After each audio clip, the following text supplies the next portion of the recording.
Welcome to Video Village. My name is Mihir Shah, and today we are going to do a pretty quick episode. We're going to walk through every single category at the Oscars, talk about who is going to win, and out of the 5 nominees, who should win. Let's get into it.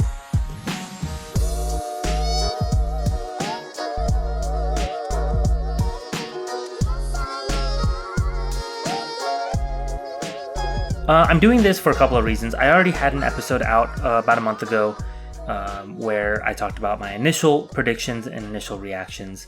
The reason I'm doing this episode now is because I have seen all but 9 of the 53 movies nominated at this year's Oscars.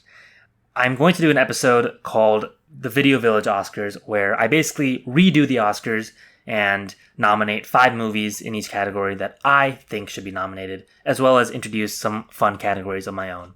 But for those interested in the actual Oscars, I think this will provide some more insight now that I've seen a lot more movies. So I'm just going to run through each category in alphabetical order, talk about who is going to win and who I think should win. So, actor in a leading role, nominees are Bradley Cooper for Maestro, Coleman Domingo for Rustin, Paul Giamatti for The Holdovers, Cillian Murphy for Oppenheimer, and Jeffrey Wright for American Fiction.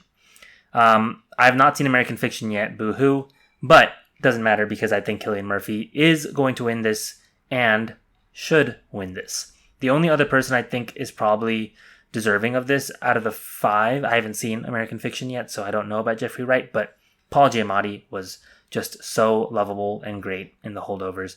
But I think Cillian Murphy is doing something that I haven't seen done in a long time in Oppenheimer, which is basically allow everyone around him to pick a side, quote unquote, so that he can exist as like this incredibly complicated and enigmatic character.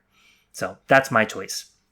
Actor in a supporting role, nominees are Sterling K. Brown in American Fiction, Robert De Niro in Killers of the Flower Moon, Robert Downey Jr. in Oppenheimer, Ryan Gosling in Barbie, and Mark Ruffalo in Poor Things. Again, Robert Downey Jr. has been the frontrunner for this award and has not stopped being the frontrunner for this award for 8 to 9 months.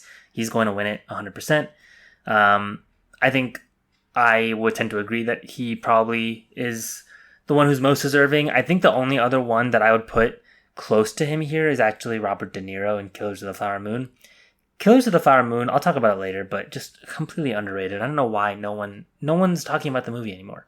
De Niro's incredible in it, and it might be the last time he is nominated for an Oscar. So it would be a toss-up, but I would probably still edge it out to Robert Downey Jr. for this category. Actress in a leading role, we have Annette Bening in Nyad, Lily Gladstone in Killers of the Flower Moon, Sandra Hüller in Anatomy of a Fall, Carey Mulligan in Maestro, and Emma Stone in Poor Things. 3 of these are actually like pretty goated performances. Annette Bening in Nyad is not bad. I just don't really think too much about that movie Nyad. It's a true story. You can watch it on Netflix. It's about a swimmer who was an incredible swimmer and failed at something that she wanted to do when she was young and basically tries again when she's 60 years old. So really fun movie, but I don't think this performance would be in my top 5 leading actress performances of the year. And Carey Mulligan in Maestro is really, really good, but I just don't understand that movie that much. So I would probably not put her in my category here. The 3 I really do like here, though. Lily Gladstone, Killers of the Flower Moon. Just incredible. I really hope she takes home the Oscar. This is who I'm going to say is going to win it.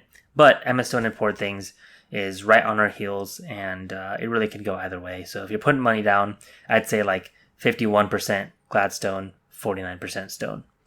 Oh, they have the same last name. 51% Lily Gladstone and 49% on Emma Stone. And then there's Sandra Hüller in Anatomy of a Fall, who is actually like incredible in this movie. But she is just like going balls to the wall, especially in a very pivotal argument scene that is so hard to watch, but just so impactful in the film. So she's great, absolutely deserves to be here. I wouldn't change that one bit. Lastly, in the acting categories, actress in a supporting role, Emily Blunt, Oppenheimer, Danielle Brooks, The Color Purple, America Ferrera, Barbie, Jodie Foster, Nyad, and Divine Joy Randolph in The Holdovers. So if I were to redo this, Divine Joy Randolph is actually the only one that I would put in my own category. But hey, if you're interested in that sort of talk, Video Village Oscars coming out next week. So Divine Joy Randolph in The Holdovers is going to win this award, no doubt. You can put all of your money on it. I have not yet seen The Color Purple, but Danielle Brooks looks incredible in the trailer. Her performance, from what little I've seen, is really cool. So I'm excited to check that movie out. And yeah, Emily Blunt was good in Oppenheimer. America Ferrera was like fine in Barbie. I don't know why she has a nomination, honestly. Whoops, T. And Jodie Foster was better than Annette Bening in Nyad. So out of the two in that movie, I think Jodie Foster was my favorite. All right, moving on. Animated feature film: The Boy and the Heron, Elemental, Nimona, Robot Dreams, and Spider-Man Across the Spider-Verse. This is a toss-up between The Boy and the Heron and Spider-Man Across the Spider-Verse. I'm going to put my money on The Boy and the Heron, but it really could go either way because Spider-Verse has a lot of domestic fans, but internationally, I think The Boy and the Heron has really been taking critics by storm. I have seen all of these movies now. Elemental was the Pixar film that came out this summer. It's like good, definitely not great. I think there's some problematic stuff in it and also just like dumb stuff in it, but it's definitely watchable and there's some pretty moments, there's some fun moments. Nimona on Netflix is a better movie than Elemental. Nimona is very, very cute. Definitely a bit predictable, but I think it matches with very, very funny moments and is still emotionally impactful by the end of it. So it's a good movie. Definitely check it out. The last nominee here is called Robot Dreams. This is a movie that is, it's a foreign film. I believe it's a Spanish production of some sort, and it is like not available in theaters in America unless you live in a big city. I watched this film very recently, and it's incredible. It is a silent film in the sense that there's no verbal dialogue. There are sound effects, and the characters do make sounds sometimes, but there's no actual words spoken. It's basically the story about a dog in Manhattan in the 70s or 80s, I think the 80s, who is lonely and wants a friend. And so he goes and buys a robot. And basically it's about their adventures and non-adventures. And that's all I'll say. I think this is an incredible film. Not necessarily one of my favorites of the year, but the ending of this film is definitely one of the best endings of the year. I couldn't recommend it more. In cinematography, our nominees are El Conde, Killers of the Flower Moon, Maestro, Oppenheimer, and Poor Things. Oppenheimer will win this category. Cinematographer is Hoyt van Hoytema. I think the person I'd put next here is Killers of the Flower Moon, just incredible. The movie El Conde is a Netflix film, a Spanish production of some sort, maybe Argentinian or Chilean. It's by the filmmaker Pablo Larraín, who's made a lot of movies that have been recognized in some way by the Academy Awards. So El Conde is no different. Cinematography in the film was quite good, no doubt. It's black and white, and there's some sequences. This isn't really a spoiler. There's some flying sequences in this film that are just pretty awesome. But that being said, this is Oppenheimer's award to lose. Costume design nominees are Barbie, Killers of the Flower Moon, Napoleon, Oppenheimer, and Poor Things. The winner of this category will be Barbie, and I wouldn't change a thing. I think Barbie deserves this award. All right, directing nominees: Anatomy of a Fall, directed by Justine Triet, Killers of the Flower Moon, Martin Scorsese, Oppenheimer, Christopher Nolan, Poor Things, Yorgos Lanthimos, and The Zone of Interest, Jonathan Glazer. I know Oppenheimer is going to win this award. Christopher Nolan's going to get his first Oscar here. And I think I'd put Martin Scorsese next if I had to say in terms of like who probably deserves it the most.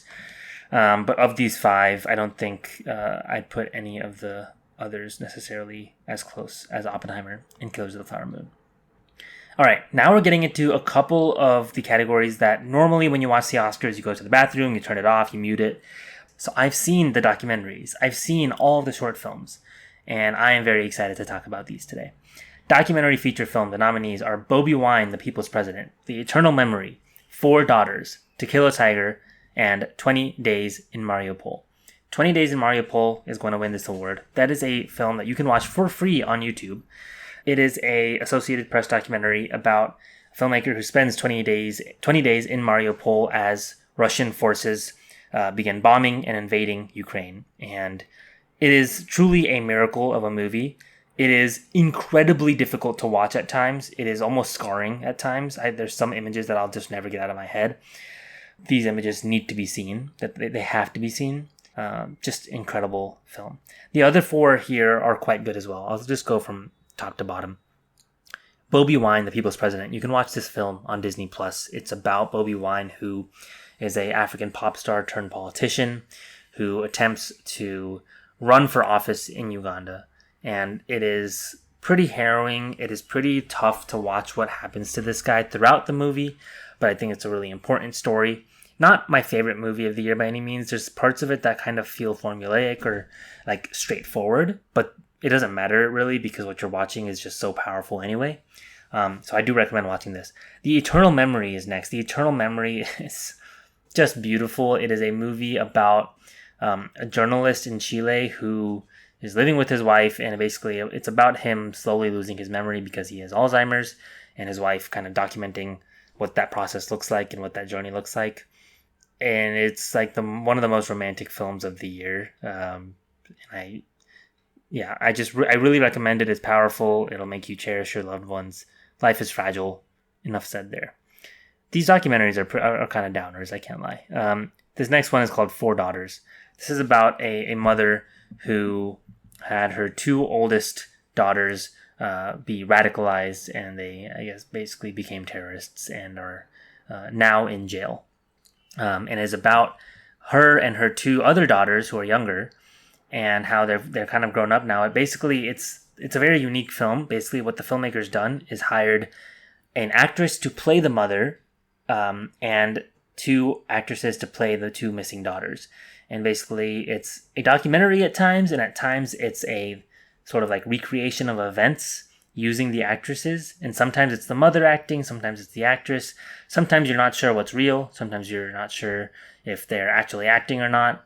And sometimes the actors in the movie aren't sure if they're acting or not. And so it's fascinating to watch this movie kind of play out and to learn about their story and to learn about these people who you kind of come to love by the end of the film, or at least come to really understand and appreciate by the end of the film. The winner here will be 20 Days in Mariupol, and I would not change that at all. Documentary short film is next. The nominees here are The ABCs of Book Banning, The Barber of Little Rock, Island in Between, The Last Repair Shop, and Nai Nai and Waipo. This one is a toss-up. I think the winner here will be The Last Repair Shop. You can watch that on Disney+. Really, really cute story about a music repair shop in Los Angeles who basically they provide instruments for free to schools in the area. And it's the last shop of its kind. And so you basically hear from the four people who work at the shop and hear about their stories. And it's just really, really fun to watch. They're really nice stories. You'll find a renewed appreciation for music and musical education from it. So I think that's going to win. But there's a couple in here that I actually would recommend. And I think I liked Nai Nai and Waipo the most out of these five. That's a movie you can also watch on Disney+. Basically just about two Chinese grandmothers, and their grandson is filming them. And at first it's just really, really fun. And then you kind of get to know them a little bit better, understand where their mind's at. It's pretty short. All these are obviously short films, but this one's pretty short. And it's just really sweet. I just would recommend it. It's a 20-minute watch max. And it's really, really cute. Next we have Island in Between. This is, I believe, a New York Times documentary. You can watch this for free online as well. This is about an island between Taiwan and China. And not much to say about this one. It actually felt a bit basic, but it's still impactful. I learned things that I didn't know, but as a documentary, I found it a little bit basic. The Barber of Little Rock was the same, maybe a bit more emotionally impactful for me. It's about a barber in Little Rock who is helping people through his nonprofit get loans for their own small businesses. And so you hear from these entrepreneurs and you hear from other barbers that are being trained. And overall, just like a great story to highlight. But again, I found this to be a bit of a basic documentary. I thought that they could have made it more cinematic, but nevertheless, an important story. The only one here I just would not recommend watching is The ABCs of Book Banning. I forgot where I watched this. You can watch this online somewhere, maybe Paramount Plus. It's about the issue of book banning. You basically hear from kids reading books and talking about books and then basically saying like, this is stupid, why, or not this is stupid, but it's stupid that these books are banned. And that's it. It's just really basic. It has nothing really original to say. At times, it's literally a PowerPoint presentation. It's like a slide with a quote and then someone reading that quote. So I found it to be actually quite boring and unsuccessful as a documentary. Didn't really learn anything new. Back to the feature films, we have Best Film Editing. Nominees here are Anatomy of a Fall, The Holdovers, Killers of the Flower Moon, Oppenheimer, and Poor Things. The winner here is Oppenheimer. If there's one award that Oppenheimer deserves the most, it's Best Film Editing. Editor Jennifer Lane also did Tenet.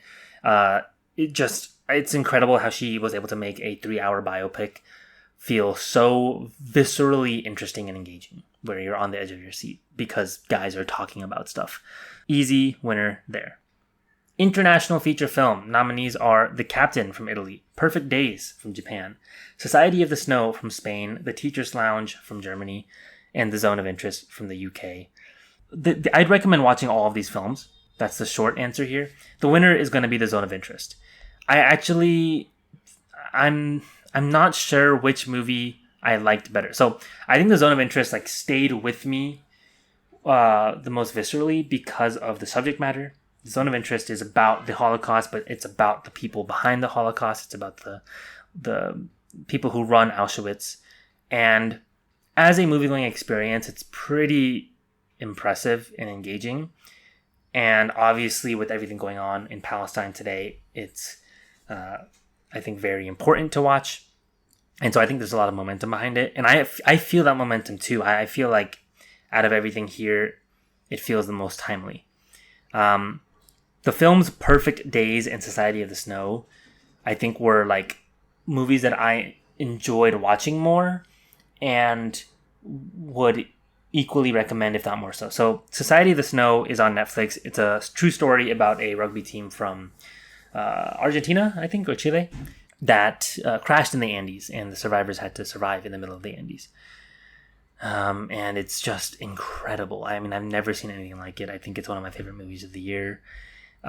It's hard to watch at times, but it's very powerful. If you live in New York, you'll never say it's cold outside again after watching this film. The film Perfect Days from Japan, directed by Wim Wenders. This is an incredible movie. If you've been to the movie theater recently, you might have seen a trailer for it. It's about a man who works as a toilet cleaner and kind of has a normal routine in his life.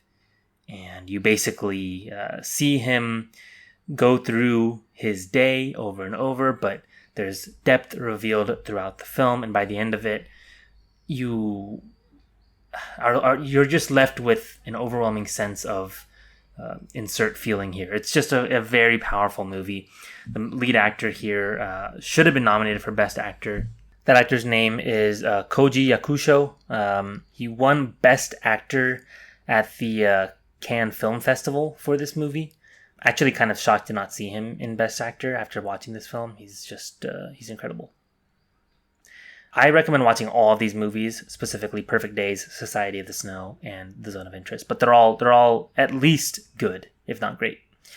All right, Best Makeup and Hairstyling. The nominees are Golda, Maestro, Oppenheimer, Poor Things, and Society of the Snow.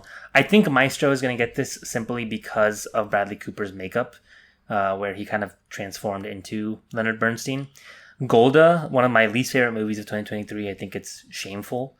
Had really good makeup too, which is kind of tough. Don't watch it. Maestro will win this award.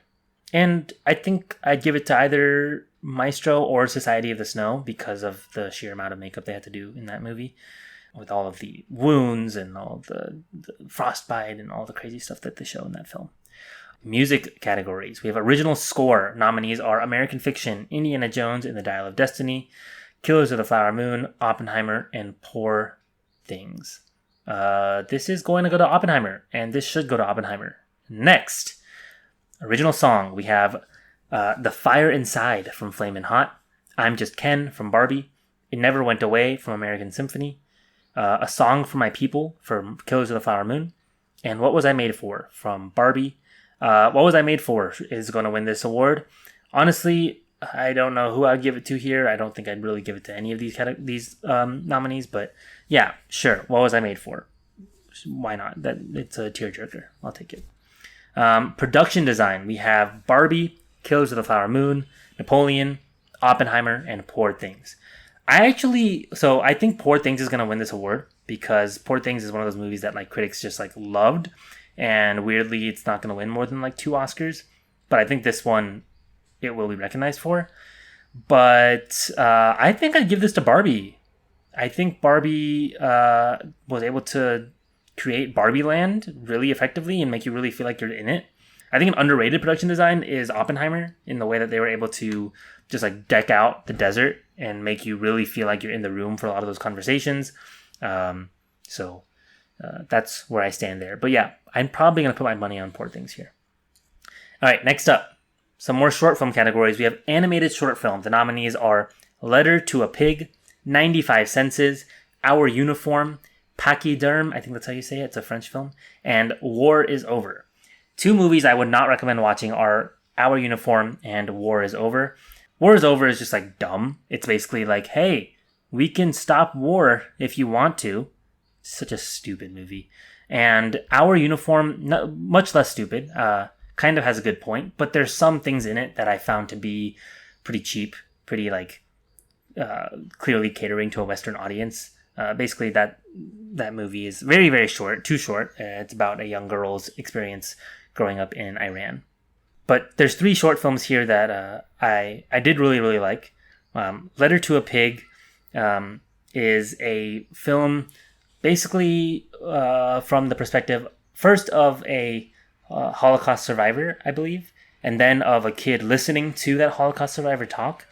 And it's fascinating. It's basically about collective trauma and how trauma is passed down and what that kind of can do to a society and what that can do to youth. And I find that movie to be very, very powerful. A bit confusing, but very powerful. Next, we have 95 Senses. I think this is going to take the award. Kind of a weird tone for a short film, but by the end of it, I found it to be very, very powerful.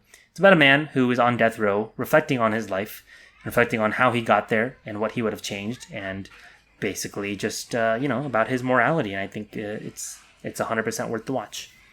Lastly, what I think is the best short film in this category, and what I think should win the award, is this film called Pachyderm. It's a French film. I don't want to say too much about it, but it is deeply impactful. All of these films are I think max 15 minutes. So if you can Google these and find these online, I think I paid for a couple of them for $1 or $2 max on Vimeo. Highly, highly recommend. I'll be highlighting these movies a little bit more in my Best Movies of 2023 episode coming out in a couple of weeks, but highly recommend watching before then. Alrighty, live action short film. The nominees are The After, Invincible, Night of Fortune, Red, White, and Blue, and The Wonderful Story of Henry Sugar. The After is a movie on Netflix. Don't watch it. It's really stupid. Invincible is in my top 10 movies of the year, movies period. It is incredible. I don't think it'll win the award, unfortunately, because of another film here just having a lot of name brand. But it's just unbelievable, this movie. Invincible is basically, it's a bit of a longer short film. It's 30 minutes. And it's about a kid who is clearly struggling with his mental health. And we basically see what his life was like.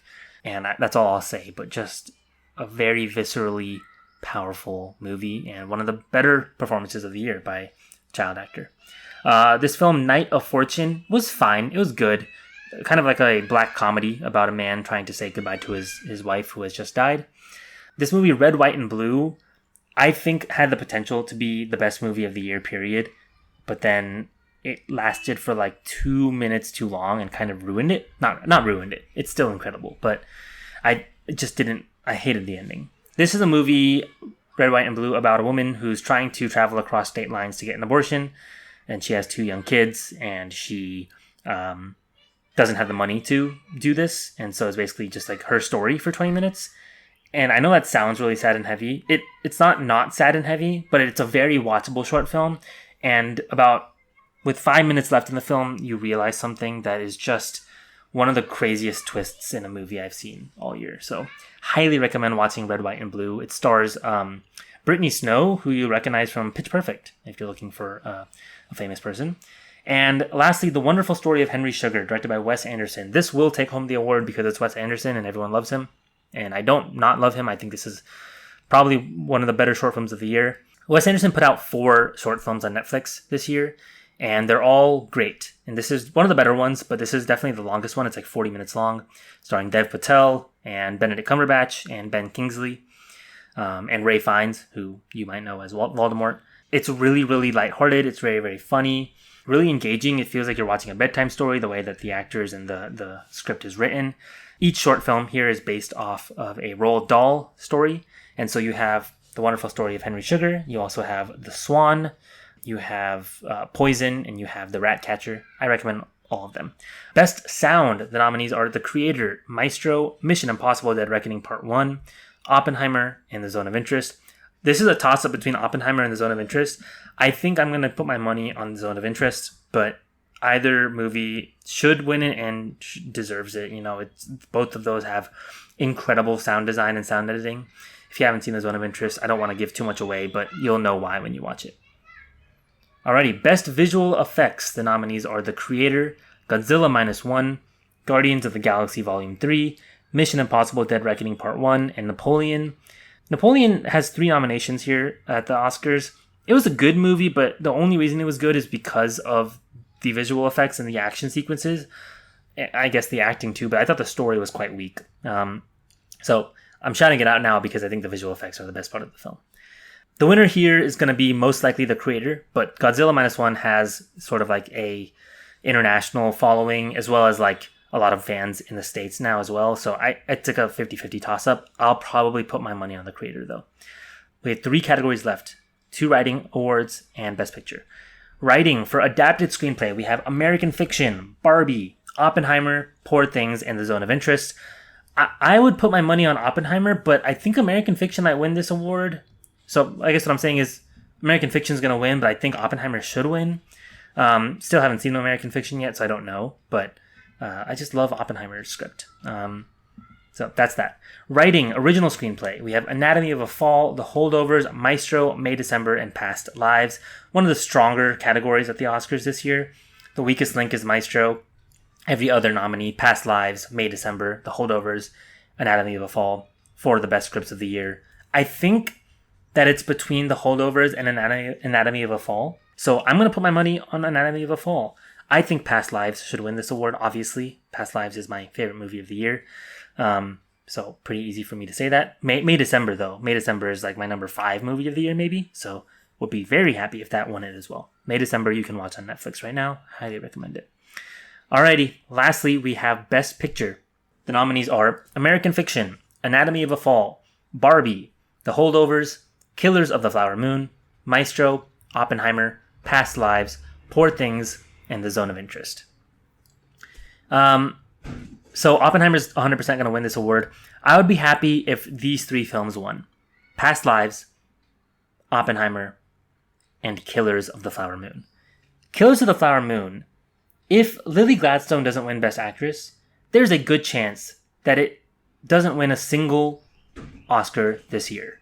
It has 10 nominations, and it's just a real shame that it's suddenly become a movie that like we don't talk about because it's not really winning anything, and no one wants to talk about a 3.5-hour film. I get it, but like that's your fault, man. I think this is an incredible movie with an incredible story, and I think needs to be talked about. The performances need to be shouted out, especially Gladstone. It's on Apple TV. Could not recommend it more. It's just like a must watch. And Martin Scorsese is our greatest living American filmmaker. So it's like you're doing yourself a disservice if you don't watch this film. And that's it. Those are all of the categories. Those are all the nominees. And that is who I think is going to take it home. Tune in a couple of weeks. We're going to be dropping a lot of episodes. We're going to have an Oppenheimer episode. We'll have the Video Village Oscars. And of course, we will have the best and the worst movies of 2023. Until then, I hope you enjoyed, and we'll see you next week. Take care.